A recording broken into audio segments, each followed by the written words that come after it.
Talked with ME, and I am ME. On this podcast, I do my two favorite things, and they are tell crazy and true stories about me and my life in Nacogdoches, Texas. And also, I drink beer. Lovely, delicious, hazy, juicy beer. So today, I am drinking something very special that my niece, Kathy Lee, sent to me for my birthday. I'm her Mimi. This is the Trifecta, and it is a special collab between Turning Point Brewery, which I've been there before, Oak Cliff Brewery, and a great place called Celestial Beer Works. So we're gonna try this right here, right now, this minute, and see. You hear that? Yep, that's the real deal, right? And I'm gonna pour it, and we're gonna see what I think. Okay, it is poured.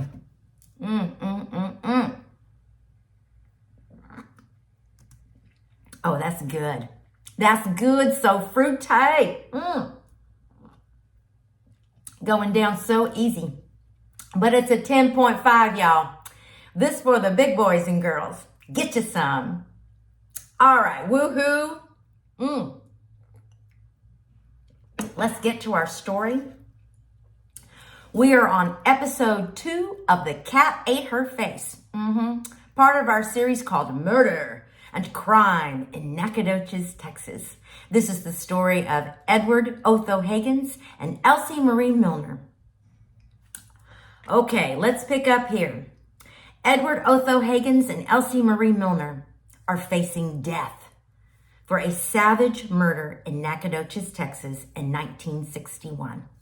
That could mean a seat with old Sparky. You know who that is? That's what we Texans call the electric chair. Yeah. Between 1924 and 1964, 361 people in Texas had a seat in Old Sparky and were electrocuted. 361, y'all. Scary stuff. Sparky is waiting for Eddie Otho and Elsie Marie Milner if they don't have some good answers, okay?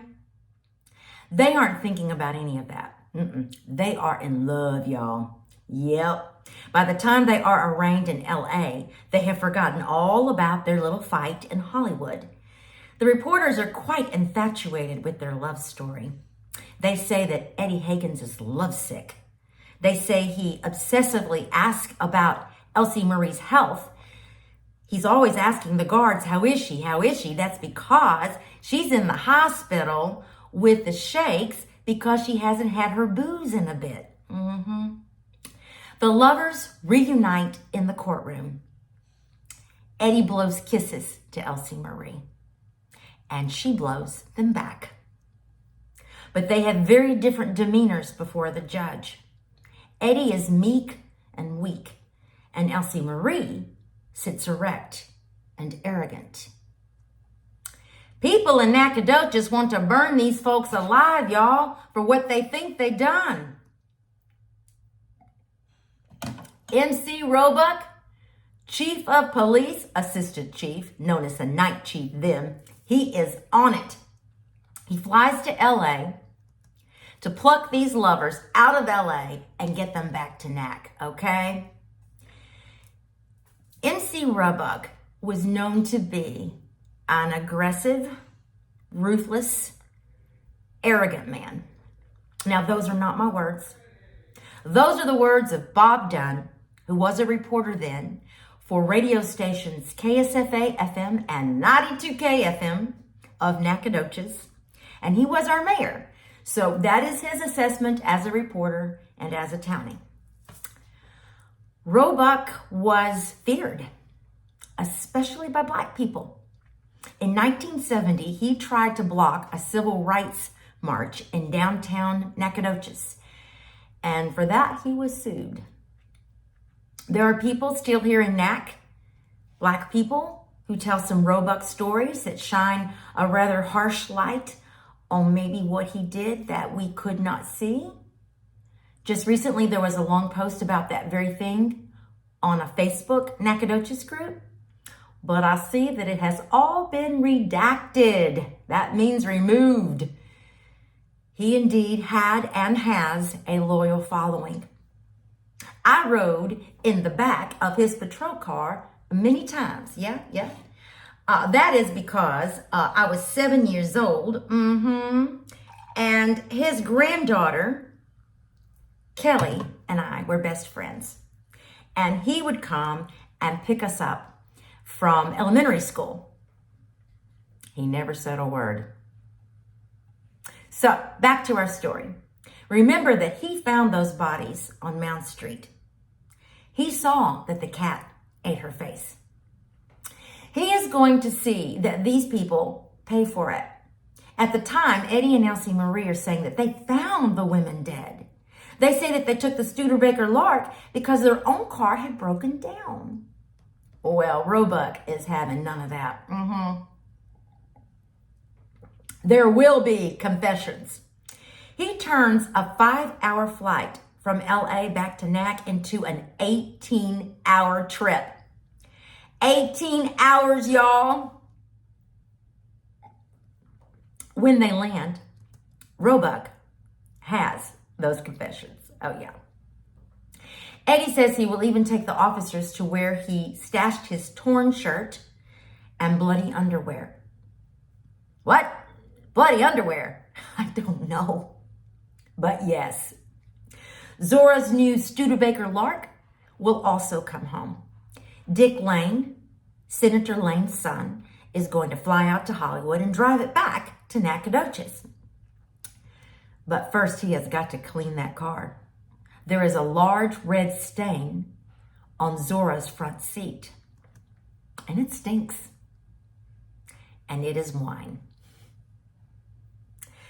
Judge J.W. Summers of the 2nd District Court of Texas, of which Nacogdoches is a part in 1961, wants this trial over fast. He can't have all this national publicity go on for long. He can't have Senator Wardlow Lane calling every day to inquire about vengeance for his aunts. He can't have the citizens of Nacogdoches inflaming every conversation with their grief and rage. And now, of all things, Eddie and Elsie Marie Hagans have pleaded not guilty. Not guilty? Well, not guilty of murder with malice. That means that they are saying that the murder was not premeditated. It was not planned. Maybe it happened because it was an accident or something. Judge Summers decides that he will try the husband and wife together. No separate trials. Things will go a lot faster that way. And neither can testify against the other because they are husband and wife. And he will appoint co-counsel for the defense. Well, no attorney wants that job here, but 2 people are going to get it, y'all. Enter Marion G. Holt, appointed to defend Edward Otho Hagans. The defense won't be able to say that they did not have a capable attorney. Holt is a veteran of the courtroom, a bulldog of briefs, a master of rhetoric. The Houston Press calls Holt the Percy Foreman of the Piney Woods. Now, you don't know who Percy Foreman was, so I'm going to tell you. He was a brilliant legal strategist who won 1,447 of his 1,500 death penalty cases. Yeah, he was crazy good. And the reporters think Marion Holt is too. But you would not think anything of Marion Holt if you saw him. That is him to the right in the picture. He wears these suspenders and sometimes an open shirt with no tie. He constantly chews on a cigar. He had a long, sluggish drawl. He sounds like he might not know what he's talking about. Do not be fooled, y'all. Marion Holt was a badass in World War II. He was selected for the 11th Airborne Division. They were known as the Arctic Angels.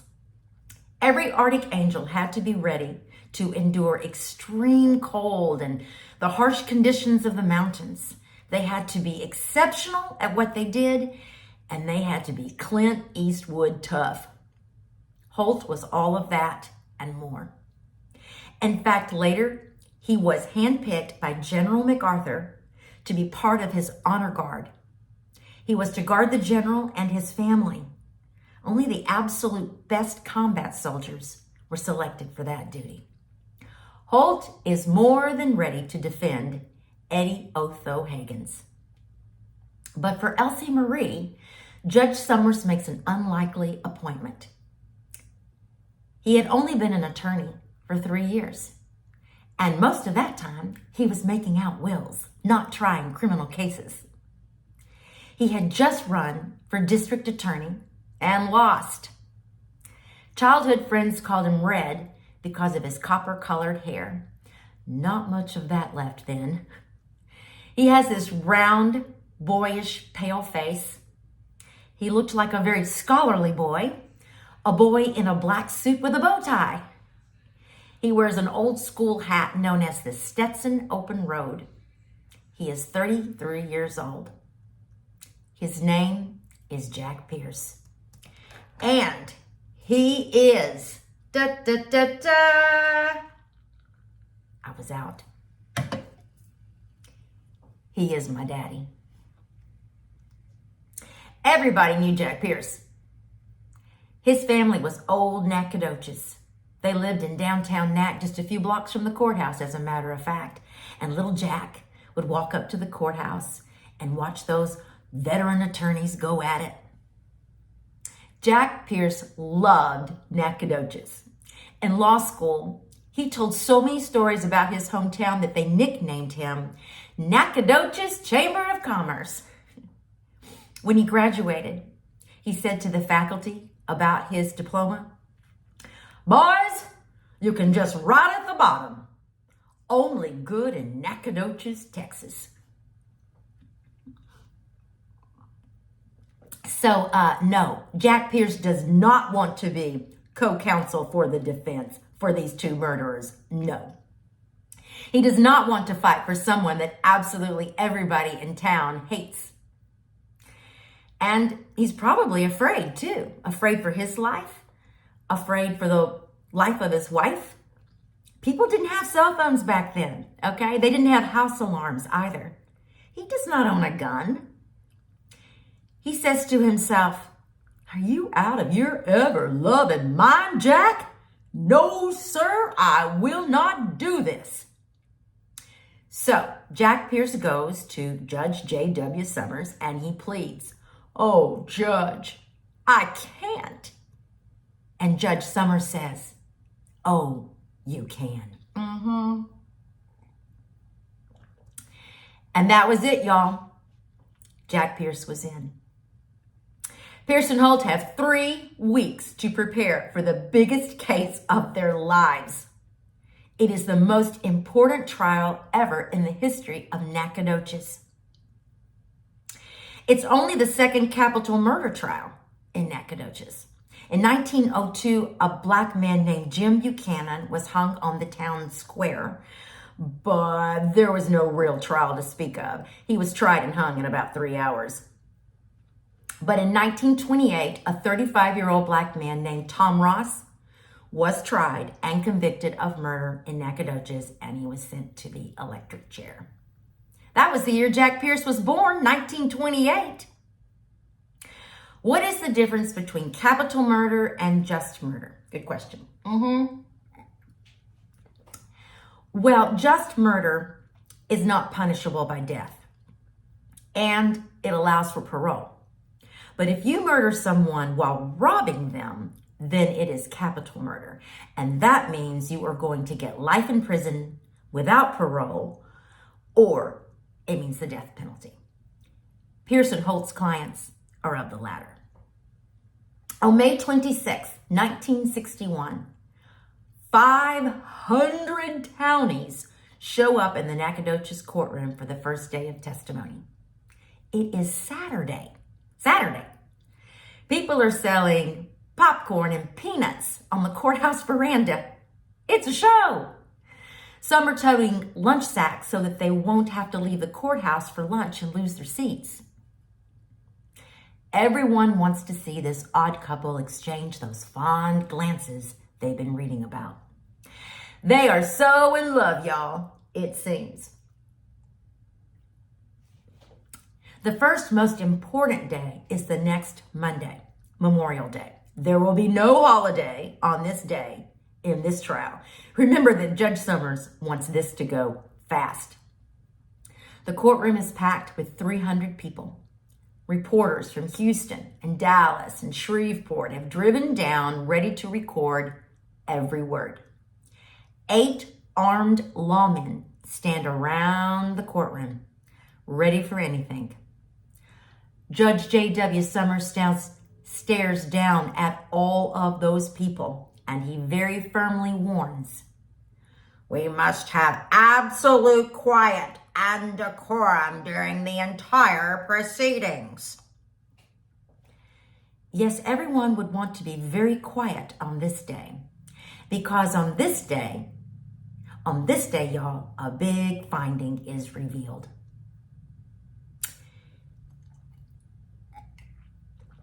It is hot in that courtroom. There is no air conditioning, just fans blowing around hot air. The heat is making Eddie fall asleep. Elsie Marie has to nudge him awake, even though she herself has been trapping a yawn now and then. Does Eddie Hagans even fully understand the magnitude of what is happening to him? The reporters call Eddie stone-faced. He is one of the oddest looking people you will ever see. But he is not the show in the courtroom.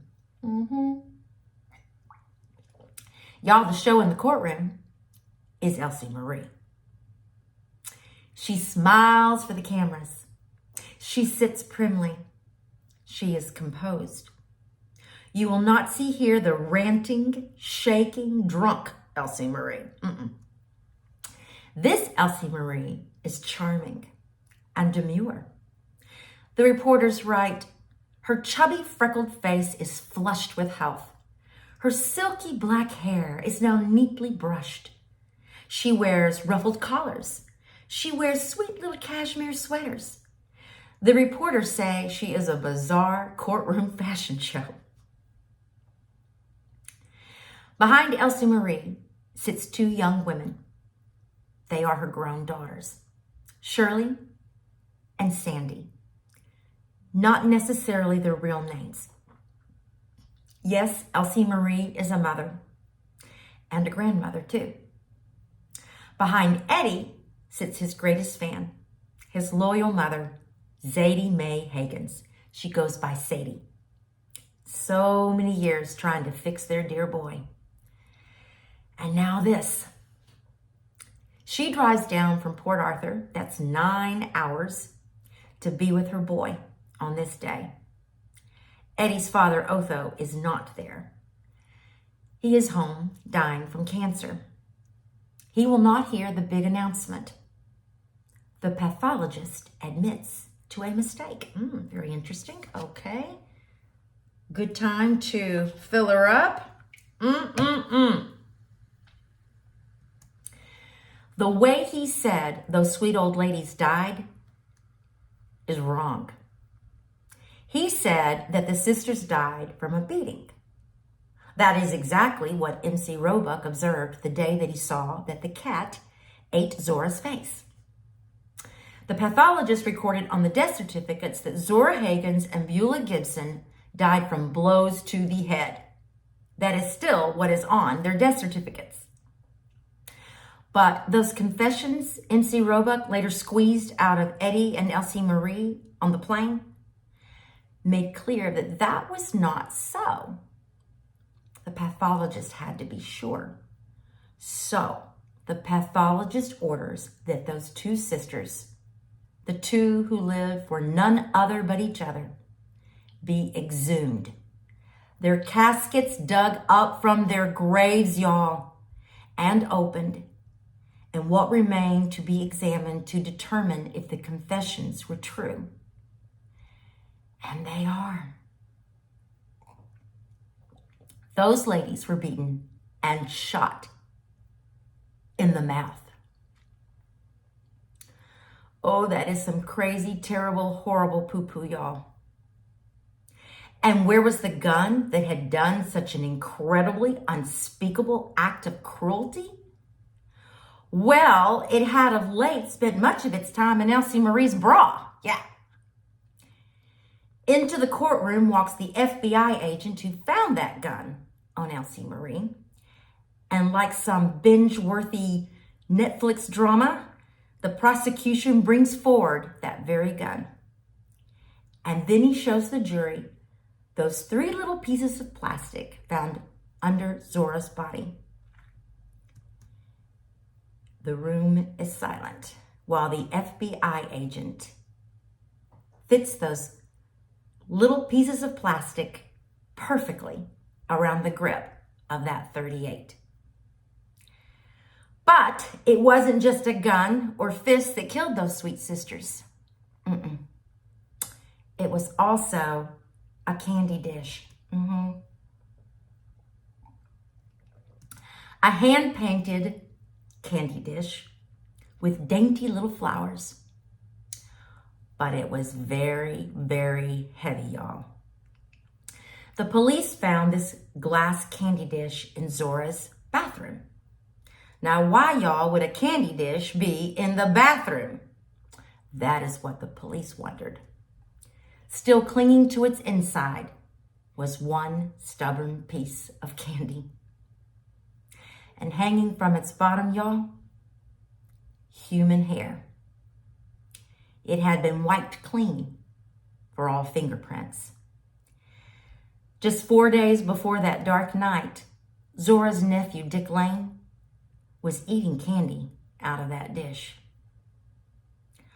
On February 20th, it was used to beat the heck out of Zora Hagans and Beulah Gibson. And while the courtroom is charged with what reporters call a raw, sometimes almost heartbreaking drama, our Eddie is blowing smoke rings. The reporters say that his disfigured features are frozen in a scowl and chalky glaze. They think he is a beast. But y'all, they don't know that his face can't help but be any other way.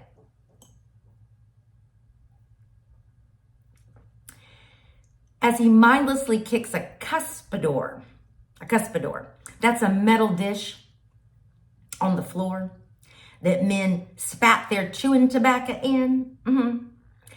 And yes, it was allowed in the courtroom in 1961. As he mindlessly kicks a cuspidor, Eddie seems rather a lost boy.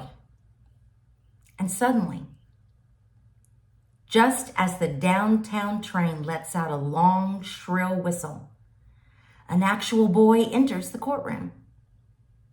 He is 15, frail, handsome, black-haired. He is wearing a new suit. He awkwardly smiles at Elsie Marie. She waves back. And then she weeps. He is her son. But don't get too sad for Elsie Marie Milner. On May 31st, Beverly Fonville Van Zandt takes the stand.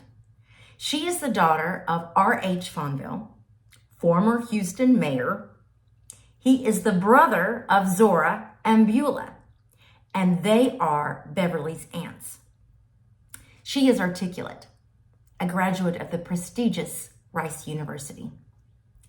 She is very collected as she tells the court about the last morning in the lives of her Aunt Zora and Aunt Beulah at a kitchen showroom event in Houston. But when the prosecution asks her to identify a coat and a purple knit sweater, she falls apart crying. They were a favorite of Aunt Zora's. Apparently, Elsie Marie liked them too. They were retrieved from that Hollywood hotel room where she had been living. That's some crazy poo-poo, y'all. Mm-hmm. Next time, we will find out what Eddie Otho Hagans has to say about what he did in that Mound Street murder that led to the cat ate her face in Nacogdoches, Texas. So, subscribe now and tap in to Untapped with ME.